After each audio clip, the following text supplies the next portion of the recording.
Well, Dragon Folk, with Rosetta right around the corner almost, we are getting ready to look at some cards that you might want to pick up if you are looking to play any of the new heroes that are due to be released with this new set. We're talking elementals, we're talking lightning and earth, and most importantly, the core classes of Wizard and Runeblade. So let's take a look at a quick little list, kind of see where cards are on the market as of right now, and why maybe you should pick them up for yourself before they skyrocket in price.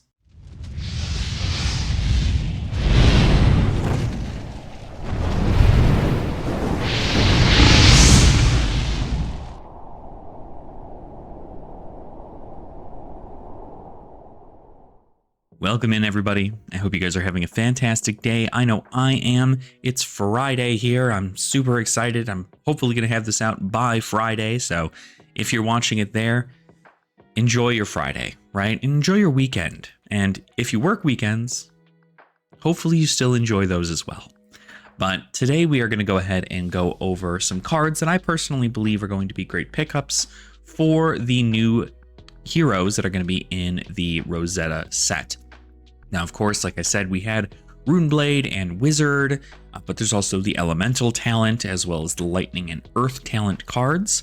So we're going to take a look at quite a few of them and kind of go over why I believe they are going to be highly valuable and something that is an easy pickup, at least right now, while these Tales of Aria cards and some of these older cards are still fairly inexpensive. So let's go ahead and take a first look here. We have Tome of Aetherwind. Now, this is a draw card, kind of card in this set. This is the Wizard Draw 2. You see this a lot in Kano. And Kano is able to play this at instant speed. There are cards that are going to be released in Rosetta, from what I can tell, that will allow for actions to be played at instant speed. And this is going to be kind of an idea there. And you also have cards like Mage Master's Boots, for instance. Mage Master's Boots allows you to play a non-attack action at instant speed for one resource. Well, you pay one resource and then you're allowed to do that at instant speed. So that allows you to utilize something like Tome of Aetherwind. Another honorable mention is a Tome of Fendal. Tome of Fendal is a great option too. We can go ahead and look that up as well. That's more so for the healing aspect of it, but it also draws you cards based on, or it heals you based on the amount of cards you have in your hand, but it's only a one-time heal kind of deal. So Verdance in probably Florian are going to like that a lot, but this is strictly for those, I'd say probably more so on the realm of Vasilio is going to like things like Tome of Aetherwind. It costs 0, you can draw 2 cards, or you can make it have your next arcane stuff deal additional arcane damage. The value is there, and anytime any of these cards that are even specific for classes say draw a card on them, in most cases you want to pick them up because they are going to be worth it for you. Then let's go ahead and look at Brainstorm. Brainstorm is a card that's gone up significantly. I mean, this card used to be 33 cents, and it's pretty cheap still, I guess, considerably. These are all, for the record, speculatory prices. These cards could go down, they could go up, and I don't expect them to jump incredibly high, but something like a Brainstorm, it's a Majestic, it was in Dynasty, there are a lot of Majestics in Dynasty, and with the release of Part the Mistveil, we saw a lot of the Majestics from Dynasty rise in price, one of them even getting a ban. But Brainstorm here has kind of not been touched for a while, and now that people are seeing this kind of draw discard mechanic with Vasilio, Brainstorm is probably something people are going to try and utilize, and that's very good. So this is an option here for people if they want to check that out. It's only $2 still, so not too shabby. I'm sure you can find them for less, but that is Brainstorm. It's just a 3 cost Wizard instant that allows you to kind of just do stuff with your when anytime you draw a card, you deal 1 arcane damage to any target. So if your plan is to do a bunch of these draw discards in a way, then you can utilize that. Now, Vasilio's ability does only activate once per turn, if I recall correctly. So if there are other discard effects that exist within Vasilio's deck, again, all speculatory, but Brainstorm will probably end up doing a pretty good job there. Then we do have Aether Wildfire. Now, I'm still not entirely sure on whether or not this card is something that you should pick up for yourself. A near mint first ed is only $4. This card recently just got a ban in Blitz, so it definitely has kind of dropped a little bit in price. But for $4, you have one of the strongest wizard cards in the game. So if you are able to do any kind of combo ability stuff into, the other heroes as a wizard, then Aether Wildfire is at least going to do a lot. It comes in at that weird, like, little breakpoint damage of Arcane, and then it also adds Arcane damage onto your next Arcane spells. So it's a great pickup. Even at this price, it's really, really good, because I think it used to be like $10 when Blaze was being a hot thing. But now that you can't use it in Blitz, seems to have gone down in price a little bit. Then we have Aetherize. This is a card I heard some people are getting pretty hot about. Not sure if I'm releasing tech for some team somewhere in the world, but Aetherize is a card that just says negate target instant card with cost 1 or less. So a lot of the cards that are coming out are going to be at instant speed for a lot of these wizards and even rune blades.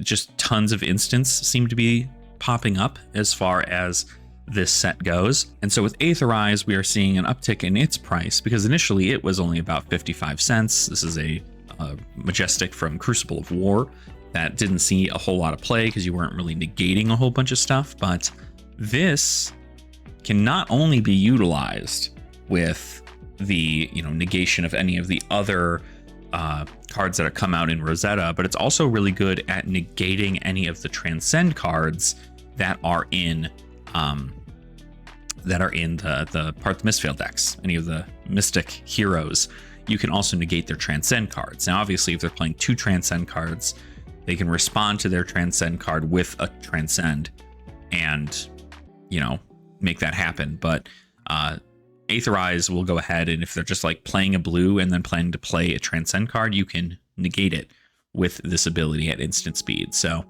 it's a great pickup if you haven't already. It's climbing up in price pretty significantly, about $4 a copy.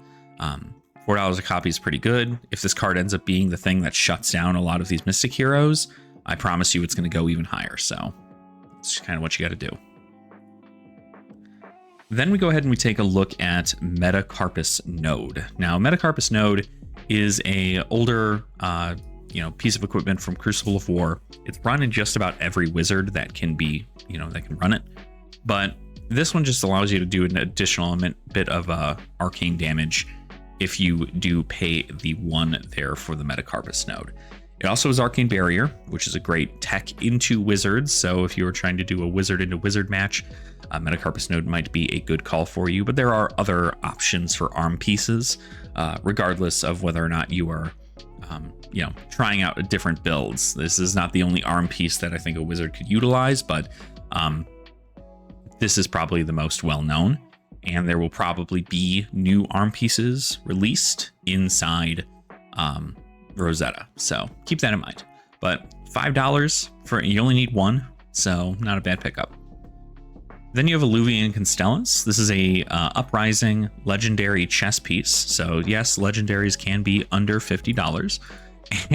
This one being only for about $25 for the rainbow foil. I believe the cold foil is only going for maybe like, $40.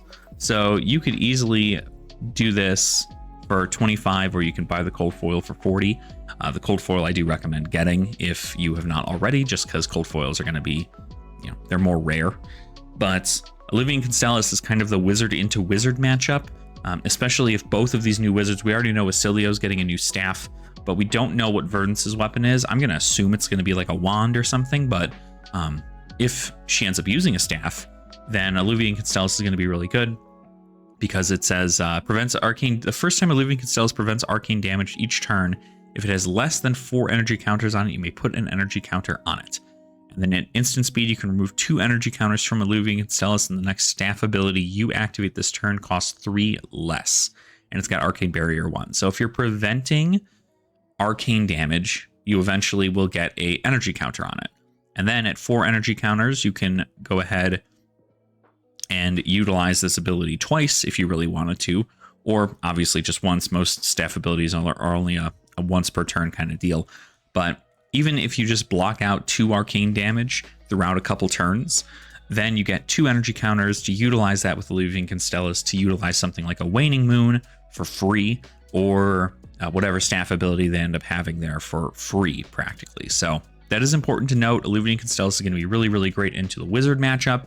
You're not going to really run this. You might actually run this into Rune Blades as well. This might be a nice Rune Blade tech if you're trying to prevent their Rune Chants or anything like that too. So that is Illuvian Constellas. Now we're going to move on to the Rune Blade stuff, the strictly Rune Blade stuff. Here we're going to start off with a small tech that I kind of really enjoy, which is Dread Scythe. Dread Scythe is a 2-handed scythe, the only scythe in the game as far as I'm aware, and there need to be more of those, let's be honest. But Dread Scythe now is a 3-cost attack for 3, so not really on rate, but it also, when you attack with it, will deal 1 arcane damage to the defending hero. So they have to block that with Arcane Barrier in order to not get hit. But if they get hit with the arcane damage, then also you have the Dread Scythe damage. So you swing with Dread Scythe, and if Dread Scythe hits, then a hero dealt damage by Dread Scythe can't gain life during their next action phase. We know these Earth heroes are looking to do something like a little bit of life gain. And so with Dread Scythe, you're kind of able to stop that mechanic entirely. You can also run things like Reaping Blade. That is a little bit easier to get, I'd imagine, but by easier to get, I mean it's also widely available. But as you can see, Dread Scythe is a whopping 23 cents. The card is not really moved a whole lot. It's a majestic weapon, but it's normally not used just because it's not as on rate. But this all depends on what kind of weapons actually come out for the Rune Blades. We already know Starfall is out for Aurora, but I'm curious what Florian's weapon looks like and whether or not something like Dread Scythe is going to be great strictly into that like fatigue gain life strategy.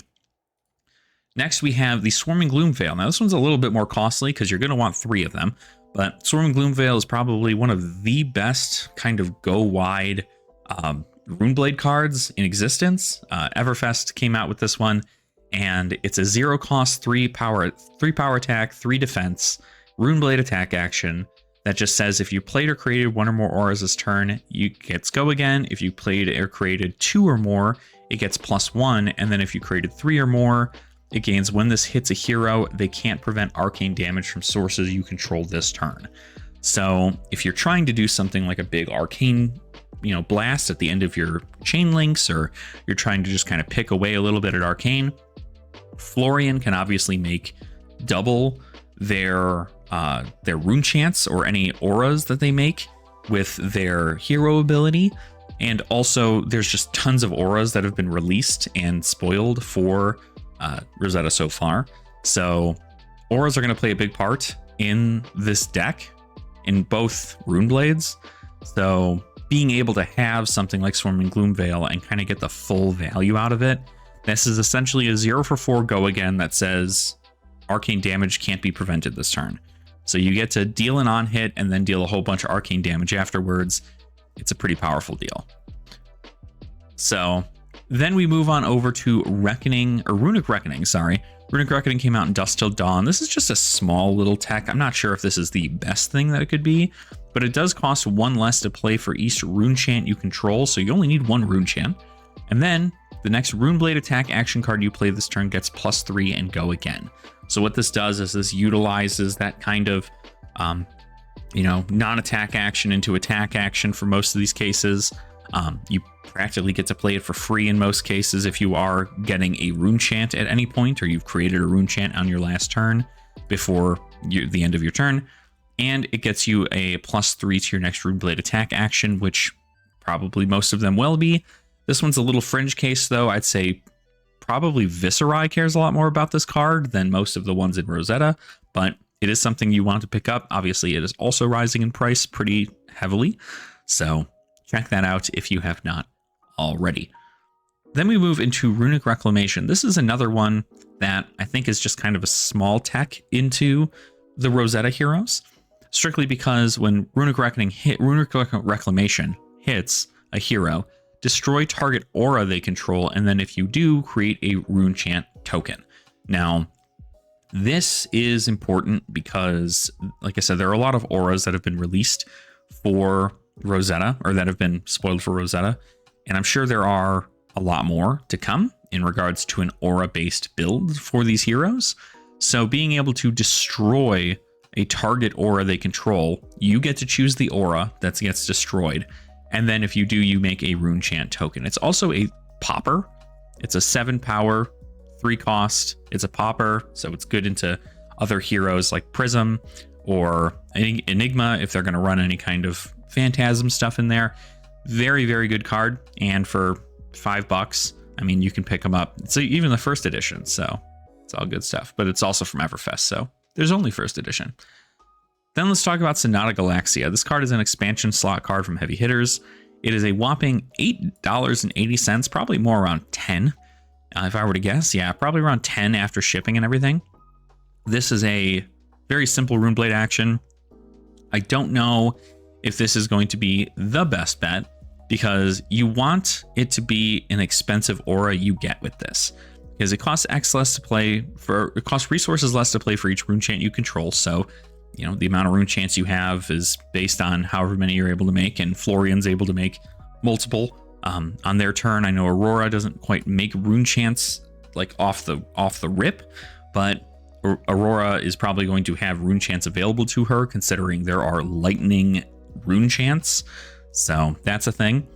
But you can search your deck for Runeblade Aura with cost X or less, put it into the arena, then shuffle. If X is 2 or more, this gets go again. So there are some Runeblade Auras that were spoiled for Rosetta so far. And these are targets that you can have to get out for Sonata Galaxia, but you also have other things like Runeblood Barrier, which is another card that you can play. I don't have it on this list, but if you're looking to just like generate a whole bunch of rune chants, you can do that too. But if X is 2 or more, you get that go again. So you want to try and make X 2 or more.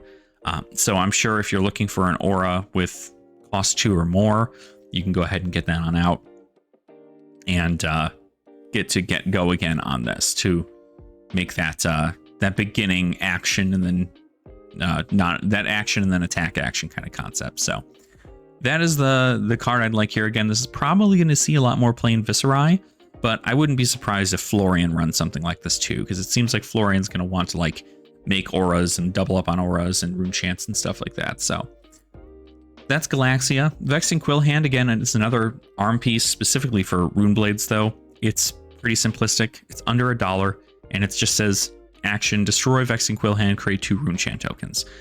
You can do this and then play Sonata Galaxia. Sonata Galaxia will then cost 2 resources less to play because you just made 2 rune chant tokens. So that is important. It also is Arcane Barrier 1, which means it's good into the Wizard matchup as well, or any other Runeblade matchup if you are going with that. And then we also have the Grasp of the Arknight. Now, this is probably the most expensive card, I think, on this entire list. This is just because this card was down here when I bought it at $46, but has continued to rise drastically just because it is a very, very powerful arm piece for Runeblades. So where Vexing Quillhand is kind of your budget-esque build for Runeblade, Grasp of the Arknight is the one you're probably going to want, because once per turn you can pay 2 resources to create a rune chant token, and it costs an additional resource to activate for each rune chant you control.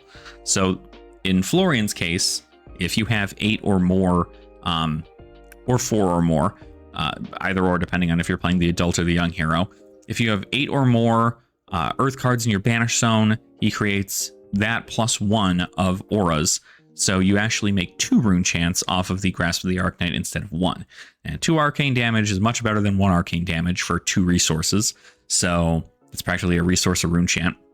And it has Battle Worn, which means that you get to utilize its full 3 block ability while still being able to utilize its once per turn action after you've blocked out with the card itself. So very good pickup. If you haven't gotten one already, that is a great choice. I'd say the white border one is less expensive, but it isn't, apparently. The white border one is now more expensive. So that is a very interesting thing to pick up if you have not already. Now we move on to our elemental stuff. Now elemental, all 4 of these heroes are elemental heroes, but each of them use different specific elements, right? So for instance, Verdance and Florian, they're both elemental, but only one of them, or none of them, I should say, use lightning. So Flicker Wisp specifically cares about lightning fusion. It looks like from Rosetta's set, they're not really focused a whole lot on fusing anymore. They're going to try and kind of keep away from the fuse concept, but you can even still utilize this in something like Aurora, because this is an elemental Runeblade action. So you can use this in Aurora if Flicker was fused. So if you reveal a lightning card when you play this, until the end of the turn, action card effects you control that deal arcane damage instead deal that much damage +1. So if you have a bunch of cards that will deal 1 arcane, they will deal an additional arcane damage on top of it, for the remainder of that turn. So if you're trying to close out a game and get some additional damage off, whether it be in Blitz or it be in Classic Constructed, it's a great way to kind of get an additional amount of value. And then this card also deals an arcane damage to a target hero, and it has Go Again, all for 0 resources. So even if it, at most point you're kind of getting rid of the lightning fusion cost, part of it is pretty important, but you're going to be running a lot of lightning cards in Aurora because it turns on her hero ability, so it's probably going to be mostly lightning. And that's why I believe this card's continued to rise in price since we've seen it. And it's only $2, $2 for that, probably $7, $8 after tax for a playset of them. So if you haven't already, go check out that card. It'll be worth it for you. We then also have a Fulminate.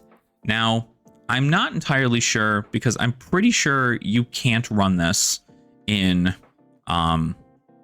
most cases for either of these heroes. And correct me if I'm wrong in the comments below. It's probably why this is still only at 22 cents and is dropping. But Fulminate is an Earth and or Lightning fusion card.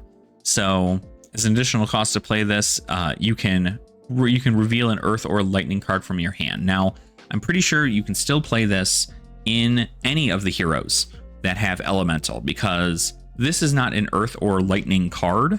It just simply says that as an additional cost, you can reveal an Earth or Lightning card, but it is Elemental in its nature. So I'm going to assume I'm right in that ruling and tell you guys about this card. So for an Earth and or Lightning fusion, so you're not going to be able to do both with any of these heroes. It's usually one or the other. But if this card was fused with an Earth card, attack actions cards you control get +3 this turn. This is like a small 1-turn Channel Mount Heroic for 2 resources. Not terrible if you have an Earth card with you. But then you also have, if it was fused with a Lightning card, then attack action cards you control get Go Again this turn. So if you're trying to go really, really wide in a Lightning build, then Fulminate would be good for you.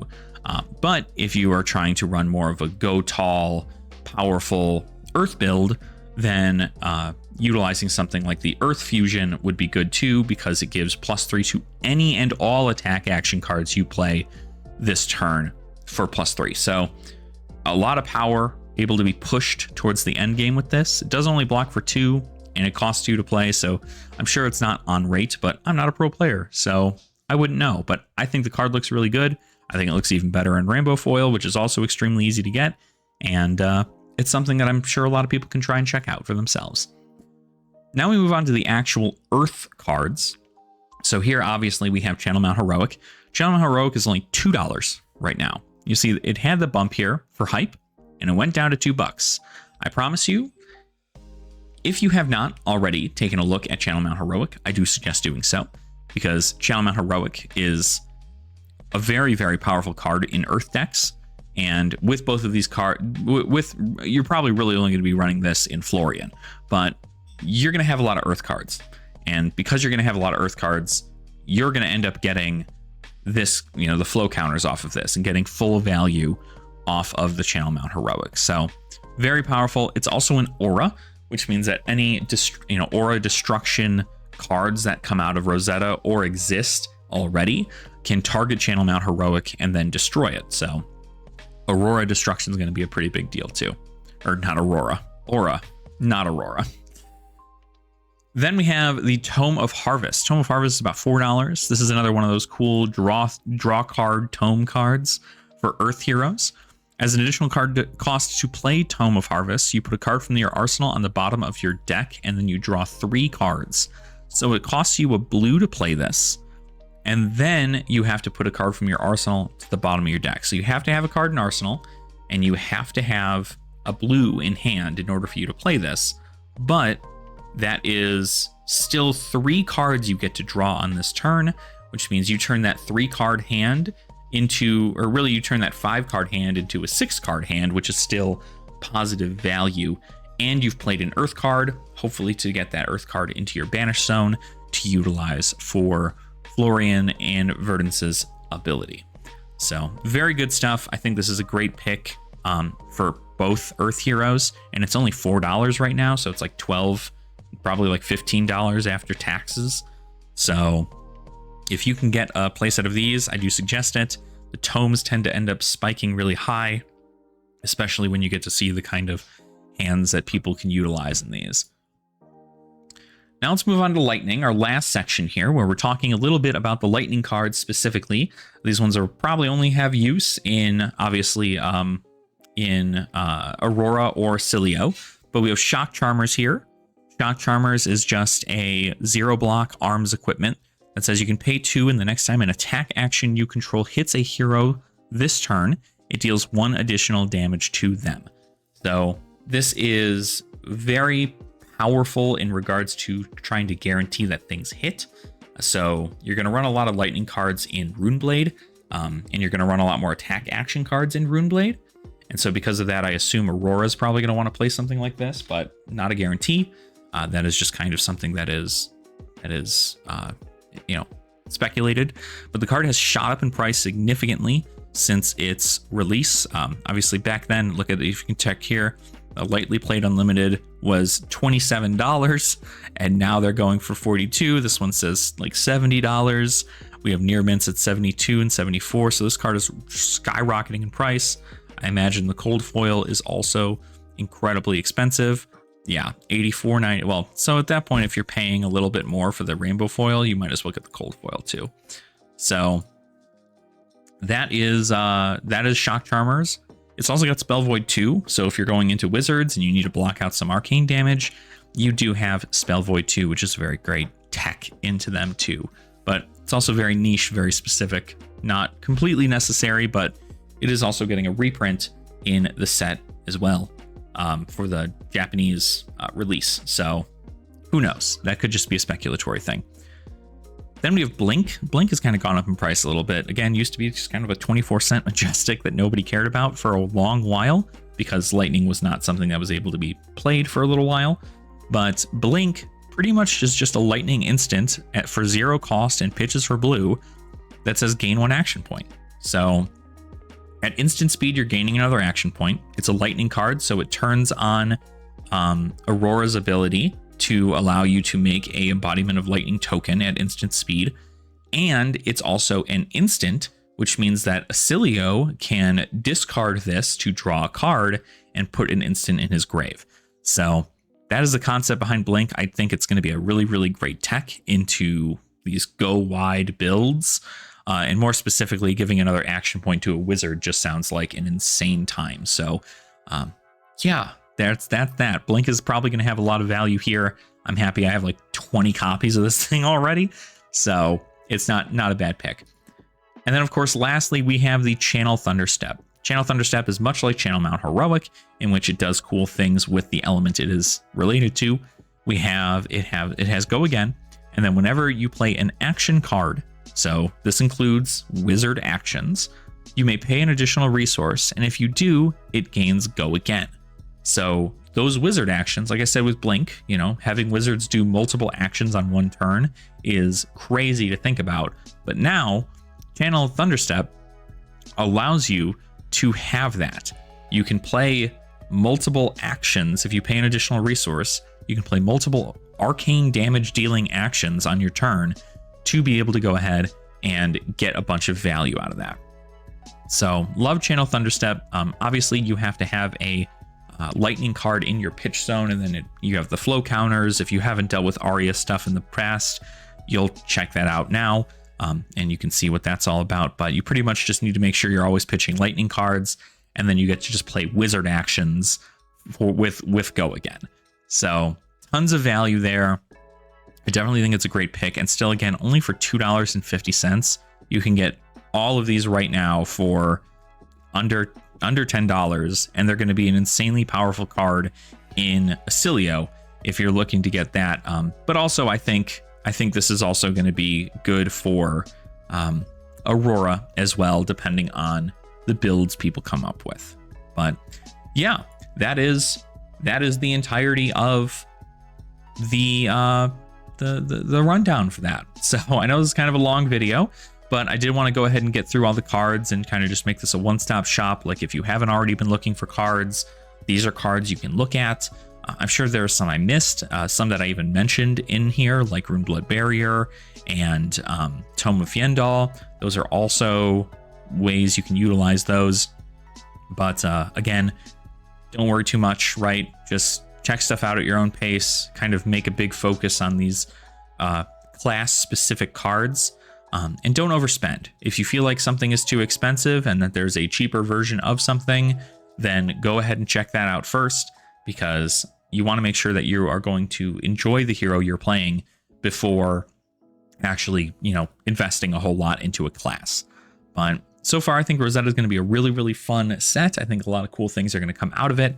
I'm excited to actually probably try Runeblade for the first time. I've always enjoyed the concept of Runeblade, but I haven't really been able to get around it. But I was able to get a grasp of the Arknight super cheap, and that has certainly helped me in regards to making sure that I have the correct standing and loadout for being able to play something like a Runeblade. But I'm also excited to play Wizards too. I think Verdance is going to be a very interesting hero. And I'm sure we just don't know enough about Acilio, but one of you pros out there is going to break it, and I can't wait to see that. So thank you guys so much for watching. I appreciate everything that you do for me here at this channel. We are coming on up to 2,000 subscribers, so if you have not already, please subscribe to the channel. I'm hoping to do some kind of giveaway at 2,000 subscribers. You can also hit the like button down below to support the video and get it into the algorithm and do that whole thing. And if you really wanted to, you can even become a channel member. We do have channel memberships here. They help keep the lights on and just certainly help support the channel in more way than one. And I appreciate everything you do in regards to that. So thank you. But you leave a comment. Let me know what you guys think about the list of stuff here. If there's any cards I missed, please go ahead and let me know, and I'll be more than happy to direct people to those cards. But of course, you can also check the comments as well and see that for yourself. So thanks again. I appreciate you all. And remember to continue having fun in the flesh and blood. And I will see you all in Rosetta.